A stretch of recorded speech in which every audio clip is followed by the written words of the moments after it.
Assalamualaikum warahmatullahi wabarakatuh. Alhamdulillahirabbil alamin wassalatu wassalamu ala asrafil anbiya'i wal mursalin wa ala alihi wa sahbihi ajma'in amma ba'du. Allahumma sholli ala sayyidina Muhammad wa ala ali sayyidina Muhammad. Alhamdulillah teman-teman semua, segala puji dan syukur kehadirat Allah Subhanahu wa taala, karena hanya atas berkas izin dan nikmatnya lah kita masih bisa bertemu sekarang di ruang virtual ini dalam keadaan sehat walafiat. Sholawat teriring salam semoga senantiasa juga bisa kita limpahkan kepada Nabi kita, Rasul yang telah membawa kita dari zaman yang penuh dengan kejahilan ke zaman yang penuh dengan ilmu pengetahuan seperti saat ini, Nabi Muhammad SAW. Oke teman-teman semua, sebelumnya saya ingin berterima kasih karena teman-teman sudah mau menyimak video ini, dan tentunya saya berterima kasih kepada dosen pengampu dari mata kuliah Hadis Tematik Dakwah, Ustadz Taufik Hidayat, yang telah memberikan kesempatan bagi kami semua untuk dapat membuat video ini dan mengambil banyak pelajaran. Setelah satu semester penuh kita belajar tentang hadis tematik dakwah. Insya Allah setiap ilmu yang kami dapatkan akan menjadi bekal untuk kami di masa yang akan datang.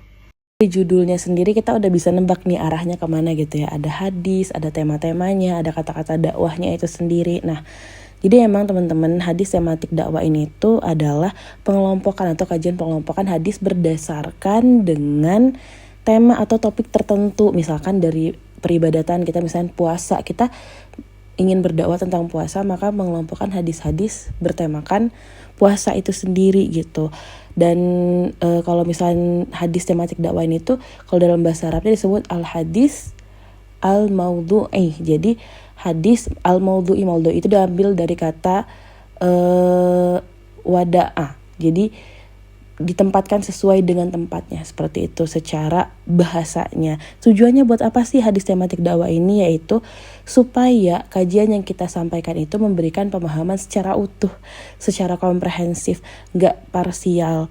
Jadi kita memahami dan jamaah juga memahami kajian-kajian tersebut dari awal sampai akhir dengan sistematis. Terus apa aja keunggulannya? Yang pasti yang pertama adalah mudah untuk dipahamkan, sehingga kita akan mengkaji tuh fokus ke satu tema hadis. Jamaah juga tahu nih, oh ustadznya bahasnya tema ini, sehingga jamaah bisa lebih memahami apa yang kita sampaikan itu secara utuh, secara komprehensif. Lalu yang kedua, relevan dengan zaman.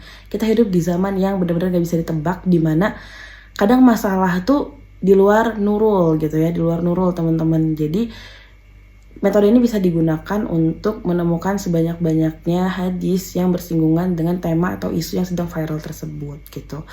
Lalu selanjutnya yang pasti mempermudah strategi dakwah. Kita sudah bisa ketika sudah melakukan pengelompokan hadis-hadis, kita bisa menyusun materi dakwah kita dengan lebih sistematis, lebih tersusun dari awal sampai akhir, bahas apa, itu mempermudah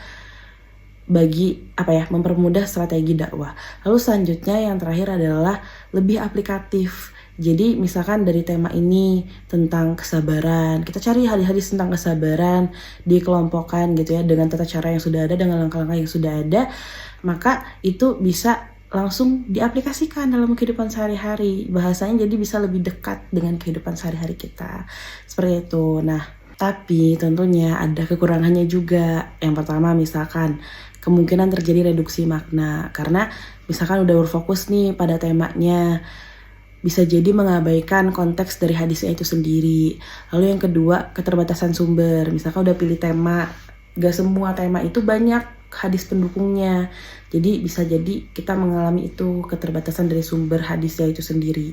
Lalu yang ketiga, ada kemungkinan subjektivitas dari dai-nya. Karena kan emang menentukan tema, misalkan lalu mencari hadis-hadisnya sendiri, kemungkinan ada perspektif dari dai-nya yang masuk ke situ, sehingga menjadi bias.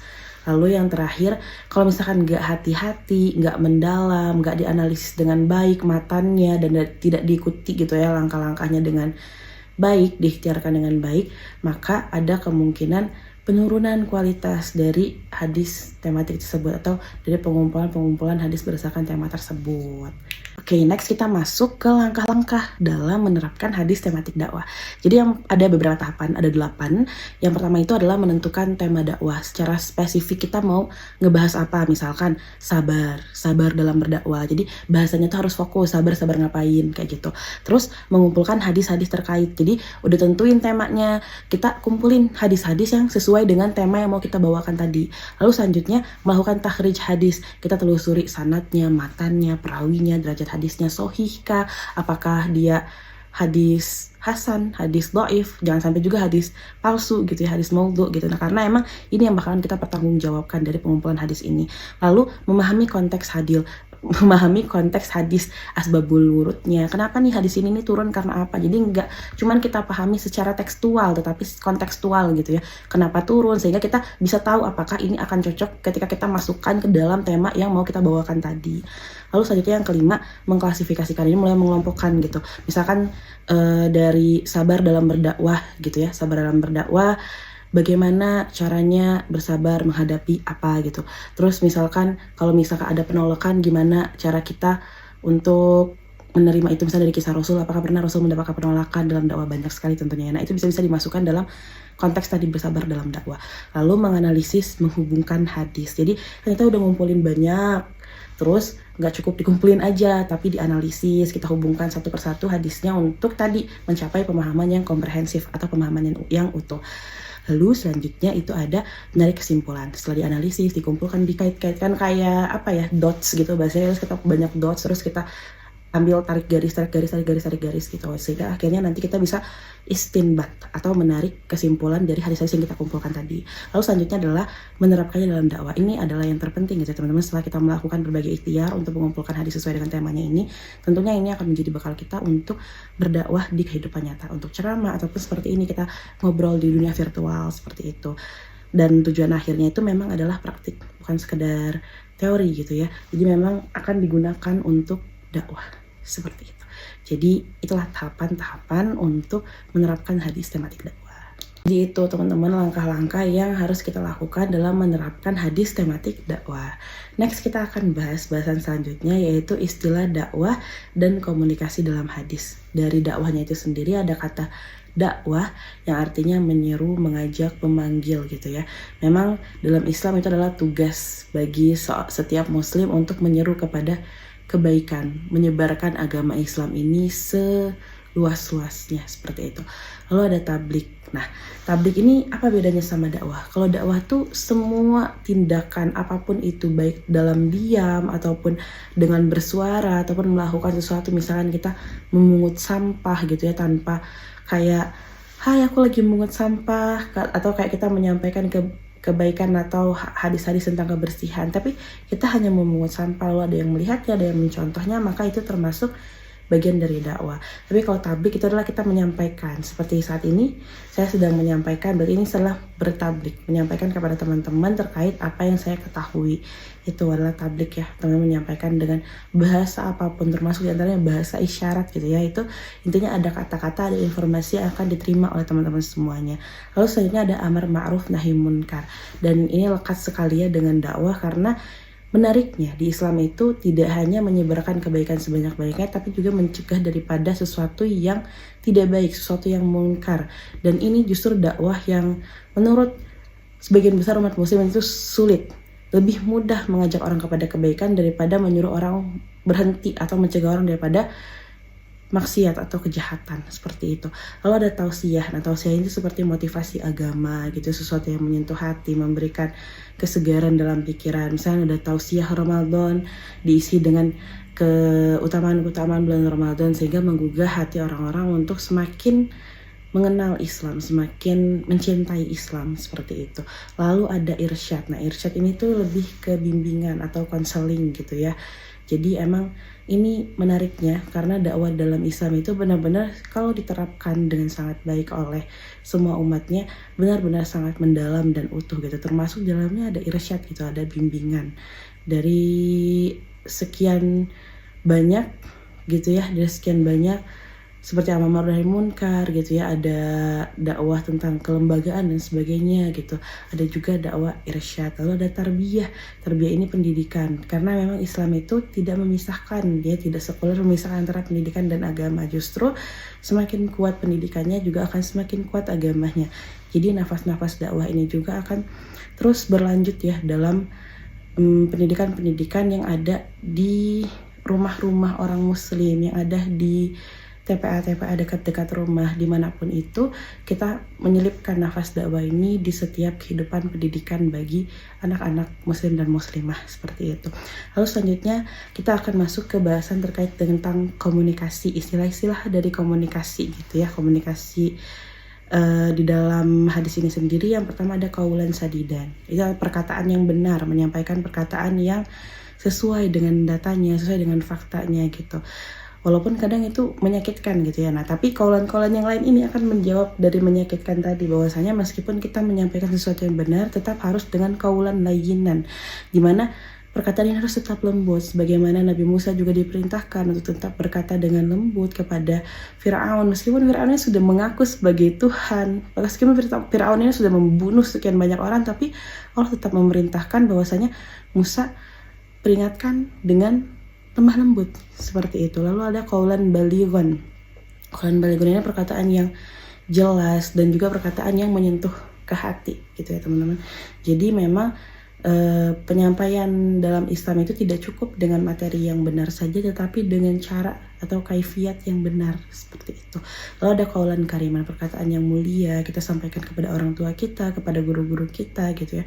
Karena memang ini bisa jadi salah satu jalan untuk kita dapat menyebarkan Islam ini dengan sangat baik gitu ya. Dan ada juga yang mengatakan bahwasanya ketika kamu ingin dimuliakan, maka muliakanlah orang lain itu seperti sebagaimana kamu ingin dimuliakan, seperti itu.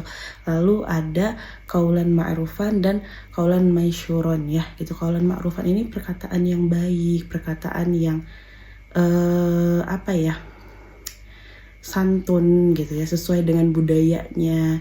Lalu ada kaulan maisuron, yaitu perkataan yang mudah. Jadi berkatalah sebagaimana mad'u kita disesuaikan dengan bahasanya, pemahamannya, bagaimana apa yang kita sampaikan itu bisa diterima. Karena dakwah yang baik bukan cuma yang bagus isinya, tetapi yang dipahami isinya oleh mad'unya, yang sampai pesannya kepada mad'unya. Next kita akan masuk ke dalam hadis perintah dakwah teman-teman.